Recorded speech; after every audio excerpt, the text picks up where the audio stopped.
You only have so much willpower. It's a finite resource.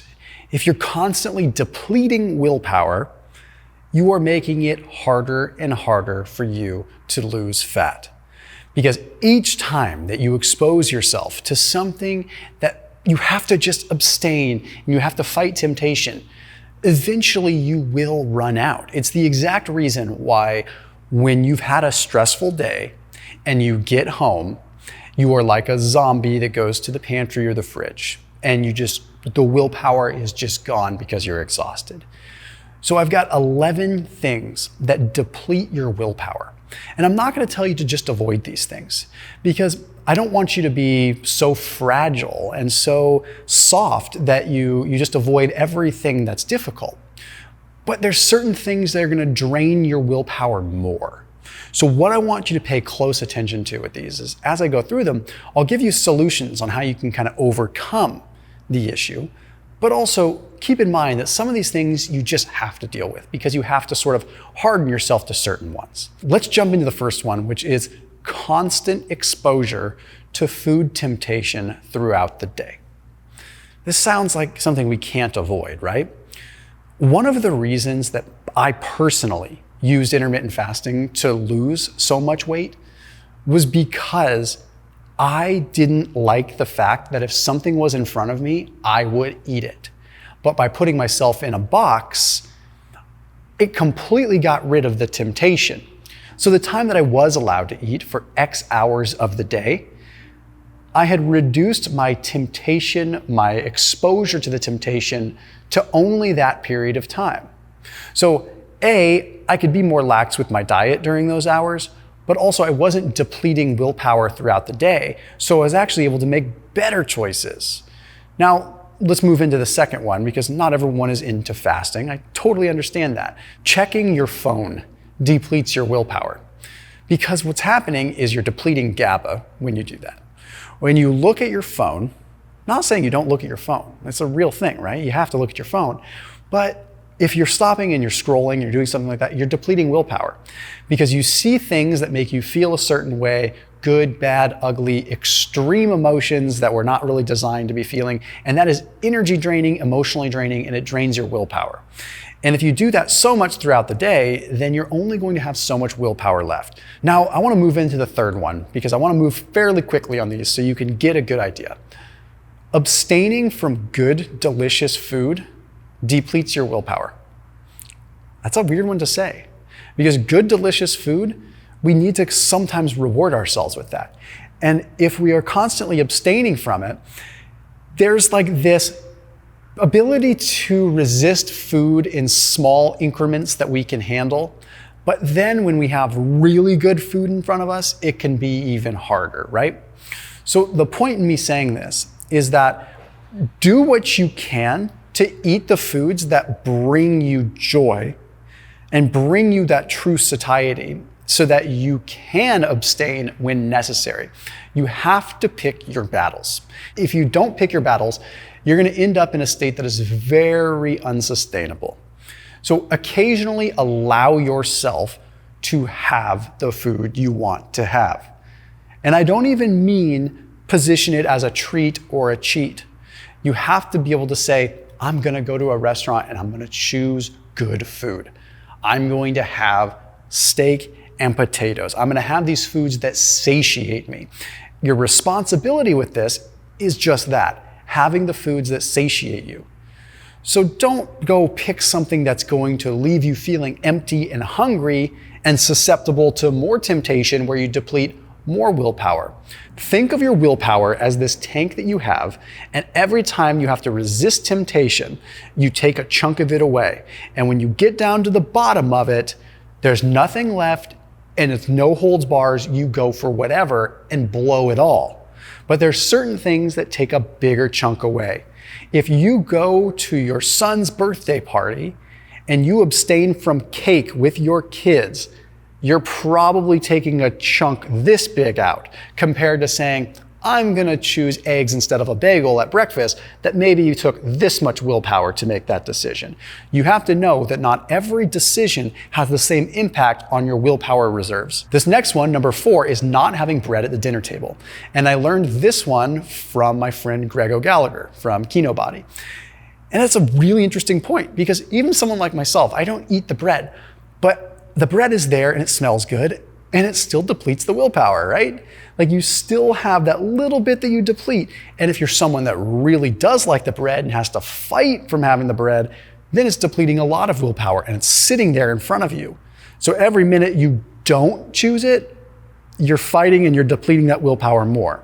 Now, if you eat it, there's a bunch of different things that are gonna happen. You probably will feel bad, you'll feel guilty, maybe you'll feel satisfied, who knows? But it's better to just not have it there in the first place. Number 5 is not having the crappy snacks in the pantry in the first place. Your environment is everything, okay? Even if you have a monogenic mutation or a polygenic mutation that is the reason that you're overweight, your environment makes everything.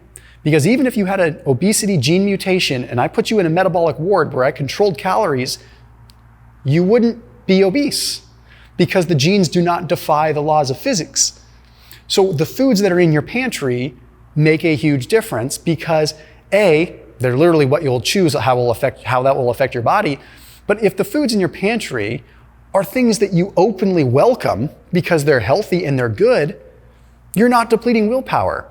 Candidly, the foods that I have in my pantry and the foods that I have in my fridge now are foods that I kind of feel are so low caloric density that they dilute my calories throughout the day more than saturate them. Because if I say, you know what, I'm gonna opt for some kiwis, I'm getting maybe 100 calories of kiwis and I'm satiated, or I'm gonna opt for some chomp sticks, or I'm gonna opt for some biltong, or I'm gonna opt for an epic chicken bar that's got 100 calories but 12 grams of protein. Like, I don't feel like I'm doing anything wrong and I'm not depleting willpower, versus if I had a bag of Doritos, I'd look at that and I'd have to deplete willpower, and eventually I might even cave. So one side is about having the food there that's good to choose in the first place. The other side is about not depleting your willpower when you look at that food. Now, I did put a link down below. If you like to have snacks in your pantry, one of our sponsors on this channel is Thrive Market. That's a 30% off discount link for Thrive Market. So if you do want to stock your fridge or stock your pantry, it makes sense to do it with good stuff. So full disclaimer, yes, this is a sponsorship plug, but the content is not narrated around this. This just makes sense. If you want to have something to stock your pantry with or your fridge with that you feel good about, Thrive Market has it. Okay, so you can sort by sugar-free, you can sort by keto, fasting, paleo, all kinds of different things. And then you can organize your fridge and your pantry with snacks that make sense so you're not depleting willpower. I would much rather you have Siete chips than say have Doritos, right? The willpower is still gonna get depleted, but not nearly as much if you know something is not as bad for you, right? So that link down below saves you 30% off. I also have my own products with Thrive Market that I would really appreciate your support with. I have my low carb truffles, my hazelnut pecan crunch truffle, my mocha truffle. These things are amazing. And you can still save 30% off of those as well. So use that link down below in the description to try my new products and just try Thrive Market in general. Number 6 is very similar to that, and that's not allowing treats and cheats and chocolate. Okay, again, another thing that Greg inspired me was my love for chocolate. I love chocolate. As I allow chocolate in my diet, I feel like I don't feel like I'm missing out anymore. And therefore my willpower just stays high, because I get to, if I feel like I'm deprived and then I say, you know what, I'm gonna have a tiny bit of dark chocolate that maybe has a couple grams of sugar in it, I feel good, I feel great, I don't need anything else. It like recharges my willpower, because I don't think our willpower resets every night at midnight. I think it resets throughout the day by doing things we feel good about, right? So it's like we go for a run, it resets our willpower a little bit. We hug someone in our family, we feel good about it, it restores, right? So all these things, it's not just like you go to bed and then it restores. You could wake up in the morning and still be depleted willpower if you're sleep deprived and feel like garbage. So give yourself those little treats that you can enjoy them. Number 7 is doing workouts that are not fun. I understand it's called working out, not funning out, right? It's not fun always to work out. But you need to craft workouts that are sustainable, because the more that you start to have a barrier to entry to your workout, the more you're going to start to deplete willpower, and the less likely that you're going to stick with it. And then you're probably going to make poor decisions later on. So find something fun, something you enjoy. Make working out more like play, or make working out something you can keep score of. And if you start to get drained by it, hard pivot and go another direction for a while. Leads me to number 8, being in pain or being sore. This depletes it so fast, so fast. If you are in pain or sore from a workout because you've obliterated yourself, your willpower is going down. There's no doubt about it. It takes emotional and mental energy to be in pain.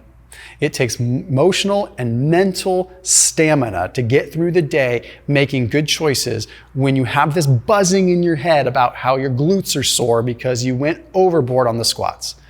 Take it easy, and if you're gonna go high intensity, back off the volume. And again, keep the intensity fun. Go intense when it's fun to go intense. Don't go intense when it's not fun to go intense. Number 9 is having too many barriers to working out in the first place. For example, if you have to drive 20 minutes to the gym and you have a family, that's 40 minutes round trip. That's a barrier. You want to be home with your family. You know you do. You feel guilty because maybe your wife's like, that's fine, go to the gym, and she's home with the kids, right? Like, you know that's happening deep down, right? That is a barrier. So simple things that you can overcome that: putting your shoes by the door, getting your gym clothes ready in the morning so you don't have that barrier first thing in the morning. You have them ready the night before. Building a small gym in your garage, putting just a stationary bike that you actually use or something in the garage. So in the days where you really don't want to go to the gym, you can still at least do something. Eliminate the barriers, because those barriers drain temptation fast, fast, fast. Number 10, walking through Costco hungry. One of the worst things you can do for a multitude of reasons. Okay, A, you're gonna pick up food and bring it home that you don't need to, but also you're gonna snack on the samples and things like that. But it depletes willpower so bad at such a bad time. I'm hungry, so I wanna choose everything. So my willpower is just like, and then when it does deplete, you're there and you've got samples in front of you and you've got stress and you've got food that you wanna take home. Just never go to Costco hungry. It will deplete everything. Number 11 is the most important one, and that is eliminate the paradox of choice as much as you can. Most successful people, when it comes to nutrition, eat the same similar things over and over again because they pick the things they enjoy. For Greg, for example, it's steak and potatoes. For me, it's literally ground beef and sweet potatoes. That is delicious to me. And maybe some blueberries. Ground beef, blueberries, and sweet potatoes. I eat so much ground beef, blueberries, and sweet potatoes, and kiwis, it's not even funny. The point is, it's delicious to me. And I don't feel like it's diet food, so I eat tons of it. But I also eliminate the paradox of choice. I don't open my fridge and say, do I have ground chicken? Do I have enchiladas? Do I have lasagna? Do I have this Stouffer's, this Marie Callender's? Oh my gosh, I have so many options. For me, it's simple. I choose the things I like and I double down on them. Eliminating that paradox of choice. Having to choose constantly depletes willpower at so many different levels. Oh, I have that. Oh, I gotta stay away from that lasagna. Oh, I want that enchilada. I gotta stay away from that too. Oh shoot, well that looks really good. Oh my gosh, there's that lemon meringue pie there. It's depleting at different angles. Just keep it simple and eliminate the choice as much as you can. And then enjoy variety when it comes at you, compared to being brought in by your own devices. As always, keep it locked in here. I'll see you tomorrow.